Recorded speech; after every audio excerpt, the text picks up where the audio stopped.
c'est l'heure de votre voyage en Amérique latine, émission présentée par Béatrix et Eduardo.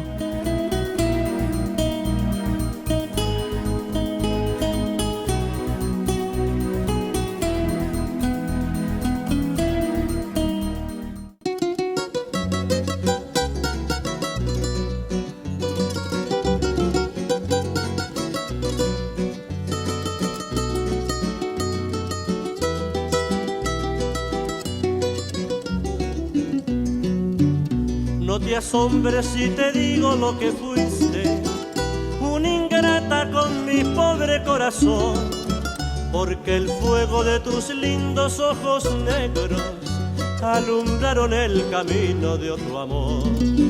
Y pensar que te adoraba ciegamente, que a tu lado como nunca me sentí, y por esas cosas raras de la vida, sin el beso de su boca yo me vi, amor de mis amores, reina mía. Bonjour et bienvenue à l'émission L'autre Amérique sur les ondes de Radio Libre en Périgord, à Coulommiers-Chamiers et aussi de par le monde sur notre site internet.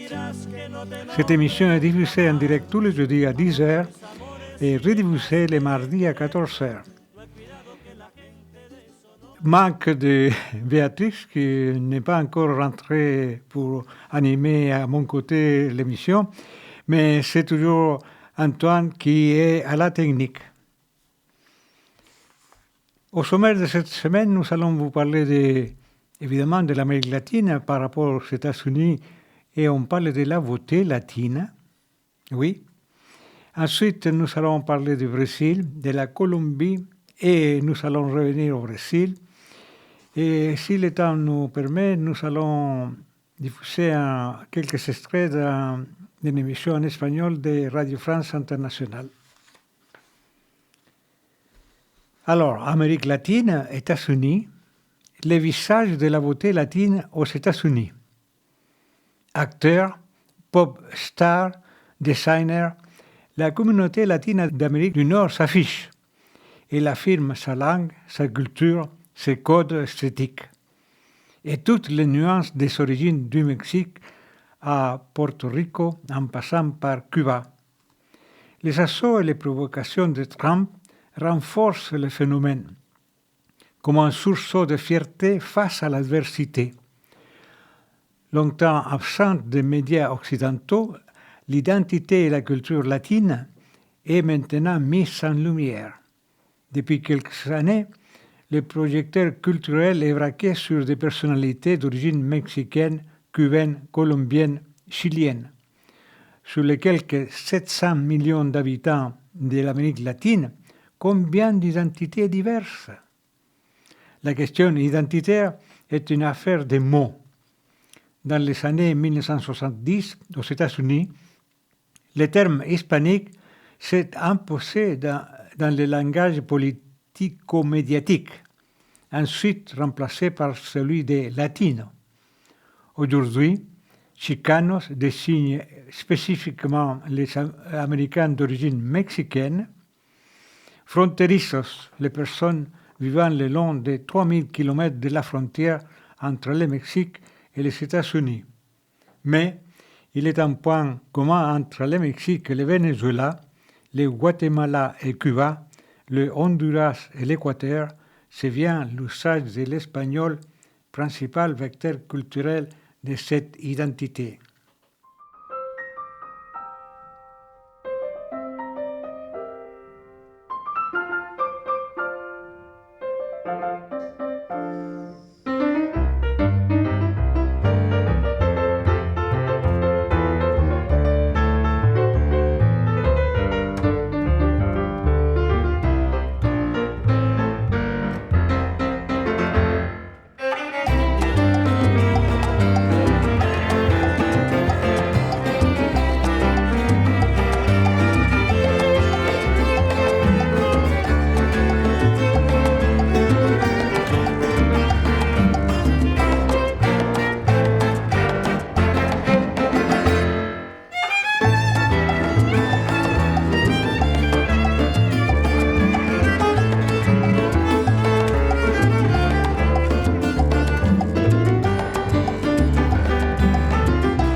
rythme latino sur le son des radios libres en Périgord, émission L'autre Amérique. Voilà, et nous allons parler maintenant du Brésil. C'est quelques extraits d'un article paru dans le journal Le Monde. Au Brésil, donc, Curitiba, c'est une ville du Brésil, nouvelle Eldorado des immigrés cubains. Le nombre de demandes d'asile déposées par des Cubains au Brésil a presque doublé entre 2024 et 2025. L'organisation humanitaire Caritas accueille les migrants à Curitiba, une ville de 1,7 million d'habitants, située dans le sud du Brésil, dans l'état du Paraná. De plus en plus de Cubains franchissent la porte de Caritas en quête de soutien. Face au durcissement de la politique migratoire aux États-Unis, où se concentre la majorité de la diaspora cubaine, le Brésil apparaît, d'après les Nations Unies, comme le deuxième pays recevant le plus de demandes d'asile des ressortissants de l'île, derrière le Mexique, en raison de la politique migratoire ouverte au Brésil. Entre 2024 et 2025, le nombre de demandes d'asile déposées au Brésil est passé de 22 000 à 42 000, selon le ministère de la Justice et de la Sécurité publique. La plupart des migrants de l'île entrent par le nord du pays en traversant le Suriname ou les Guyanes, souvent avec des passeurs qui demandent entre 850 à 3 400 euros par personne pour organiser un périple mêlant avion, bateau, route et marche en forêt.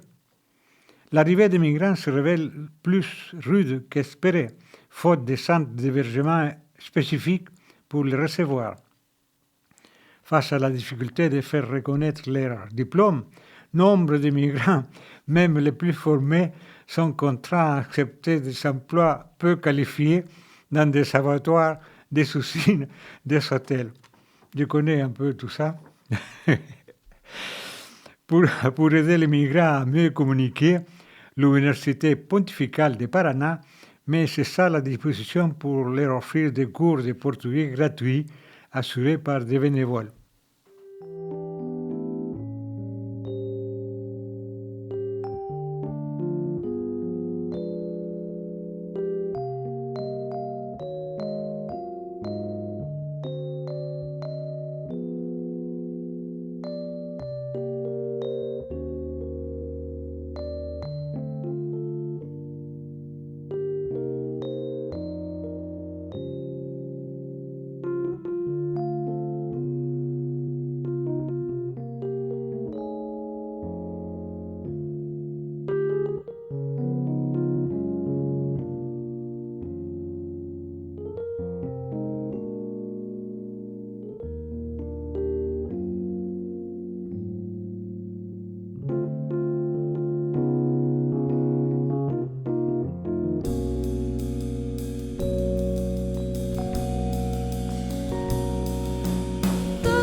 este por aí que fala tanto e não diz nada, ou quase nada.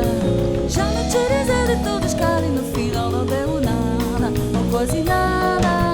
Samba la la la we, papa la la we, la la la la la.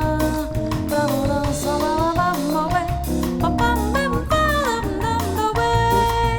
Bonam da da da da da da da da da. Samba la la la we, papa. Rythme brésilien dans les ondes de Radio Libre en Périgord, émission L'autre Amérique. Et nous allons parler de la Colombie et une sorte d'avocat très bizarre. J'ai découvert ça.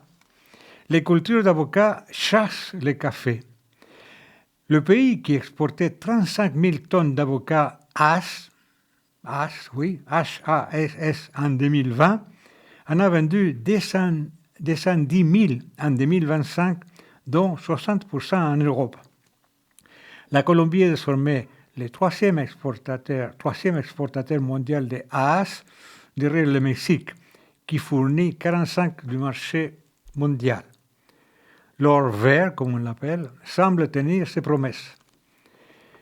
Des pluies et des soleils tropicaux toute l'année, des montagnes qui garantissent de la fraîcheur en altitude, des sols adaptés et des ports sur les deux océans. Les avantages comparatifs de la Colombie pour produire et exporter des avocats AAS sont nombreux.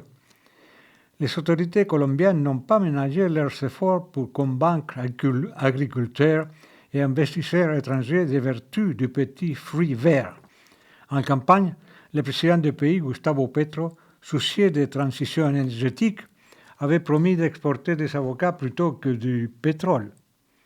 Le pays compte aujourd'hui 55 000 hectares de culture d'avocats AAS, dont 40 000 sont certifiés pour l'exportation. Donc, moteur de développement rural et long-terme, premier produit d'exportation du pays, le café s'est imposé au XXe siècle comme un des symboles de l'identité nationale colombienne. Le paysage culturel du café de Colombie a été inscrit au patrimoine mondial de l'UNESCO en 2011. Le café, à la différence des avocats, était essentiellement cultivé dans de petites exploitations familiales. C'est désolant pour nous, les gens du pays, de voir disparaître les plants de café, indique Juan Gallego, guide de montagne au village de Pijao, à 1600 mètres d'altitude dans les Andes.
rythme colombien, mon pueblito, mon petit peuple. Alors, nous allons parler maintenant d'un grand pays où il y a encore des problèmes. Encore, oui. Les quilombos, terre de résistance au Brésil donc. Fondé du XVIe au XIXe siècle au Brésil par des esclaves en fuite, ce village refuge, aujourd'hui peuplé de leurs descendants, cultive une mémoire singulière. Mais leur avenir est menacé par la pauvreté et l'agro-industrie. Santo Isidoro se niche dans le nord de l'État brésilien de Minas Gerais. Le bourg compte environ 800 habitants, logés dans de petites maisons cubiques autour d'une église couleur savane. Santo Isidoro n'est pas un village comme les autres, c'est un quilombo. Oui, quilombo. Une communauté fondée par des esclaves fugitifs et habitée par leurs descendants. Son école, du primaire au lycée, fait une large place au récit de l'esclavage et à la culture afro-brésilienne. Le Brésil porte plus que qu'un autre le poids de l'esclavage. Il fut la destination de 4 millions d'Africains déportés. Le Brésil fut le dernier État des Amériques à abolir l'esclavage en 1888. Un siècle et demi plus tard, la plaie reste ouverte et les Noirs continuent de subir discrimination de toutes sortes. Symbole de liberté, fondé pour servir de refuge entre le XVIe et le XIXe siècle, les quilombes n'ont pas disparu. Le pays en compte plus de 8400, dont sont issus 1,3 million de Brésiliens. Leur sorte est un enjeu clé pour le président Lula da Silva, défenseur historique de la cause. Romans et samba de carnaval célèbrent dorénavant les quilombos. Notre culture a été méprisée.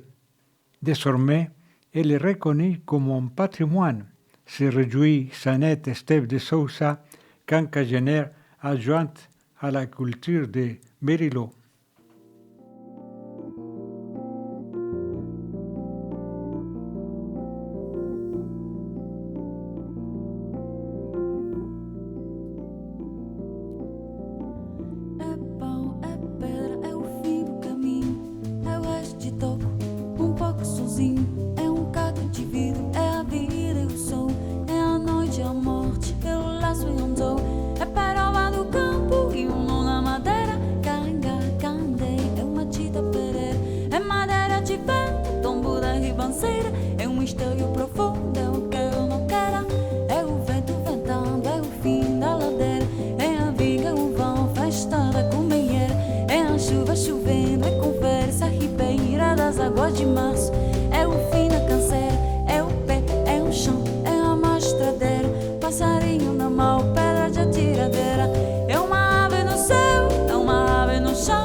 Fonte, um pedaço de pau, é o fundo do poço, é o fim do caminho.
rythme brésilien. Comme Béatrice n'est pas là, on ne peut pas danser, n'est-ce pas, Antoine? Alors, quelques brèves de ce continent latino-américain. Au Pérou, il y a des élections présidentielles. Il y a une ancienne fille de Fujimori qui se présente aussi, mais tout c'est des côtés de la droite, presque extrême droite. Il y a la ex-présidente du Chili, Michelle Bachelet, qui a présenté avec 3 autres candidats pour devenir la secrétaire générale des Nations Unies. Elle a quelques chances, même si le président chilien a retiré l'appui. C'est incroyable ça. Bon. Et nous avons aussi ce sommet à Barcelone qui a été du 17 au 19 avril, a été une réunion de tous les progressistes, les leaders progressistes qui se sont organisés face aux menaces contre la démocratie. Le premier ministre espagnol Pedro Sánchez a réuni donc le 17-18 avril les dirigeants de gauche du monde entier pour fédérer la gauche internationale et coordonner un véritable front anti-Trump. C'est très intéressant, n'est-ce pas? Même la présidente mexicaine a été reçue comme si c'était vraiment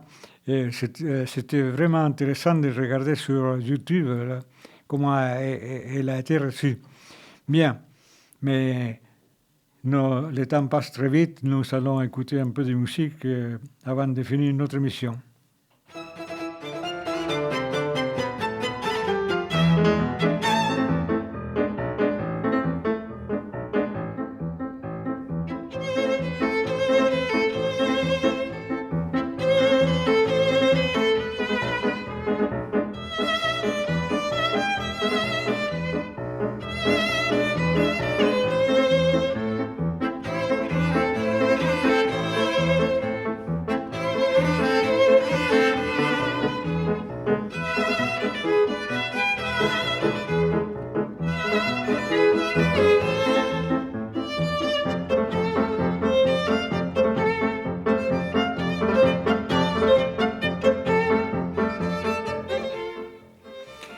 Notre émission L'autre Amérique touche à sa fin. Nous vous donnons rendez-vous la semaine prochaine pour continuer à découvrir ou redécouvrir des aspects de ce continent latino-américain. Merci à Antoine à la technique. Muchas gracias. Hasta pronto.